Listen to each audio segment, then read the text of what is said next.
On there, folks. Good Sunday afternoon. It is Earthmaster here checking in live on the Earthquake Live 3D stream. April 4th, 2021's at 8:2:45 straight up West Coast time here, where the latest earthquake is a 3.4 into the Southern California range. We have seen a little bit of uptick in earthquake activity along the eastern part of this Pacific Ring of Fire, down into the Baja, Mexico area just off the coast of Mexico, with that 5.4 earthquake you can see on the globe. Since then, we've seen a little uptick to the north here, including that 3.4 and a 2.9 off the coast of Northern California. Checking out the latest information here on the USGS map, you can kind of see that earthquake activity taking place here. This is the 2.5 and above, so it does not show all magnitudes. I just kind of wanted to pinpoint some of the larger magnitudes that we're looking at here. 5.6 striking off here off the eastern coast of the Baja California area. 5.4, I should say, just off the coast there. 10 kilometers below the surface. A little bit further, that struck a couple hours ago now. But the latest quake is going to be this 3.4. And the, kind of close to the sleeping giant right there. And this earthquake is kind of deep. About 13 kilometers or so below the surface for this region. It's kind of a little deeper earthquake movement. And it's just off the San Andreas Fault section, the locked section. This here is an area of great concern to geologists, seismologists, and just your typical human out here. You know, this is going to bring some, no doubt, devastation to the Southland here, in the future. There's no doubt. So it's kind of right there in that area we need to pay close attention to. Getting a little bit more specifics on it, it sits just to the just off of the San Andreas Fault Zone, the major plate boundary here, by about 5 miles. I haven't seen any further movement, at least as far as 2.5 goes. And it's kind of right around the, Beaumont, Banning area, Redlands. A lot of complex fault systems out here. You can see kind of looks like it may have occurred specifically right there on the Beaumont Plain Fault Zone, but still close enough to the San Andreas Fault to pay close attention to. We don't need anything waking up that sleeping giant. Far as anyone reported feeling it, looks like a few folks reported feeling it there. Surprisingly, a 3.4 at that depth. Kind of interesting there. Quite a few folks there in the Beaumont area, and also looks like Banning region and all. What is that? Forest Falls, Redlands.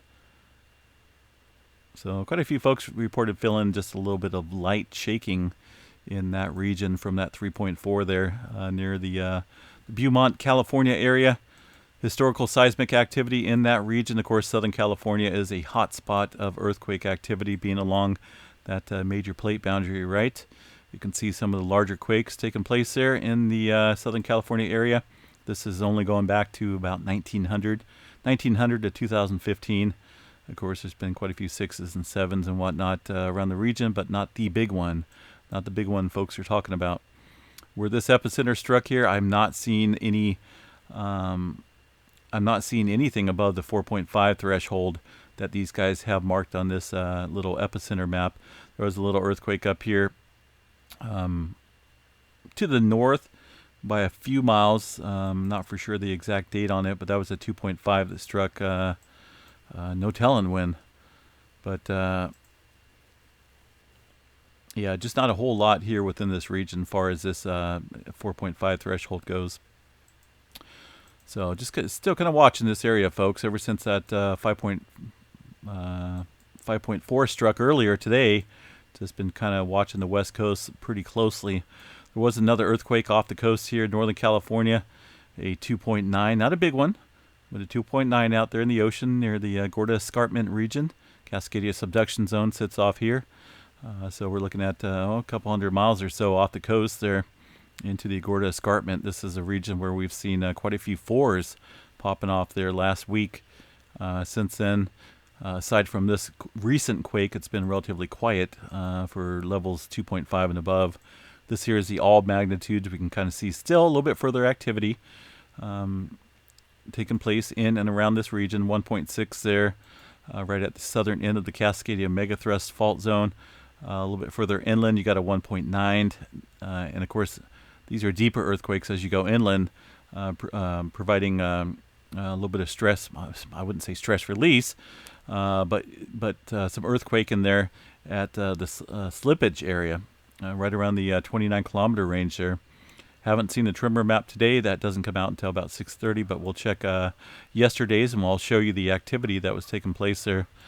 As far as the Northern California range go, a little bit of increase in movement here near Redding and over towards the Chester area. Mount Lassen is right here in this mix in between all this activity, and we are seeing a little bit of heightened activity there at Mount Lassen. A couple, well, I wouldn't say any major movement, but a little bit of a little bit of earthquake activity taking place around the volcano there at the Mount Lassen area, right around that region as well. Let me see the specifics on this real quick. Hold on, stand by for just 1 second. Satellite view. Yeah, it just sits to the. There's the volcano itself. You can see it. Just sitting right off here to the south here, folks, by a couple thousand feet. 2.0, 1.0, and a 1.8 at about 3 kilometers on average below the surface there. So something something to monitor. I've said this before in past update videos to watch the volcanoes when the Pacific Northwest volcanoes and Northern California volcanoes. Whenever we see a massive amount of slow slip event going on the Cascadia Subduction Zone, it's just something to pay attention to, as of course the subduction plays a major part in the historical building of the volcanoes and the volcanoes itself. I mean, that's how you get these volcanoes, these chain volcanoes, due to the subduction there has taken place down dip, downstream along the Cascadia Subduction Zone here inland, well inland, where of course stuff starts to melt and potentially find its way up to the surface. So kind of watching that, folks, this area here in the Northern California. Let me show you the tremor map from yesterday. We'll go ahead and bring that up real quick. Let's see. Come on. There we go. You can see that massive amount of tremor that's still being taking place there in the Northern California. We're looking at about quite a bit, 458 epicenters of tremor. This was yesterday. This was like day number 5, day number 6 of the tremors that are taking place there in the Cascadia Subduction Zone. I guess we can go ahead and go back and check the date range here. We can go back to, let's just go back from the 29th to April 3rd. You guys get a pretty good idea of how many tremors have taken place, and most of it's within, and this goes back prior to just the 29th. I just went ahead and did this as a little preview there over the last 5 days or so, 6 days. The amount of tremor that's taken place there in the southern end of the Cascadia is incredible, definitely incredible. And it's not like we haven't seen this in the past. It's just been a while since we've seen that type of multitude of energy being released. This is slow slip downstream of the Cascadia. It's just been a while since we've seen that amount of pressure being applied in the region there with the slippage, right? Obviously, pressure is going to cause further slippage, further subduction of the Juan de Fuca plate under the North American plate. It's not a lack of pressure, let me tell you. This ain't going backwards. This is pressure along this area, and obviously it's a sign of continued buildup of pressure there along the lock section of the Cascadia Subduction Zone. A lot of this sometimes feeds volcanoes. It could possibly create more activity at the volcanoes. Kind of think this is why we're seeing potentially a little bit further earthquake activity into the northern Sacramento Valley around Redding, and ultimately over towards Mount Lassen area in Northern California. It sits roughly at the end of this Cascadia Subduction Zone here on this map.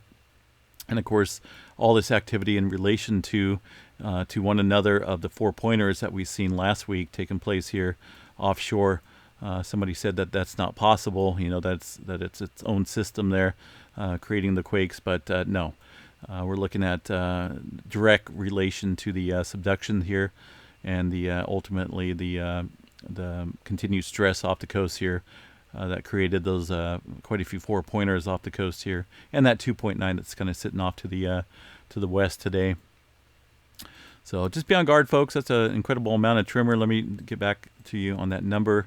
Since the 29th, this is not including today, we're looking at 2,776 epicenters of tremor, most of it confined into Northern California. Yes, Seattle, south of Seattle, and a little bit into Central California, seen some movement, but nothing like the activity there into Northern California at the southern end of the Cascadia Subduction Zone.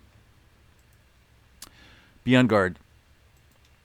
So for now, definitely with the heightened activity off the west coast here, or I should say off the coast of Mexico, working its way up to southern Cal and into Northern California. With the lack of activity over here to the west, you see that quiet spell out here along this part of the plate boundary, this Pacific plate. It's our turn for some activity. It always happens. It's quiet over here, and we get some shaking over here on the eastern part of the Pacific Ring of Fire. And it looks like Hawaii is potentially getting into some of that further action as well. Kind of talked about this a little bit last night with some increased movement on the southeast flank of Mauna Loa. Today kind of looking like it may be dying down a little bit. But then again, we're looking at a little bit further activity closer to the caldera region, the Mauna Loa caldera, with a 1.8 there pretty much at the surface. But overall, West Coast California right now is something to pay attention to. Just be on guard out here anywhere from, anywhere along the West Coast, stretching up to Vancouver Island and potentially up here into Alaska as well. Just pay attention to this area very closely. All right, folks, we're going to jump off here. Hope everyone's having a beautiful, enjoyable Sunday, Easter Sunday out there. Hope everyone enjoys their day. And we're going to jump off here, kind of monitor the live stream and activity taking place there around the globe. Here's the Yellowstone National Park area. Still seeing some microquake swarming going on there on the Lake Yellowstone area. But for now, just kind of keeping an eye on things. No major full-blown swarms, but that could always change. Have a good day, folks. We'll catch you out here on the live stream. Stay safe.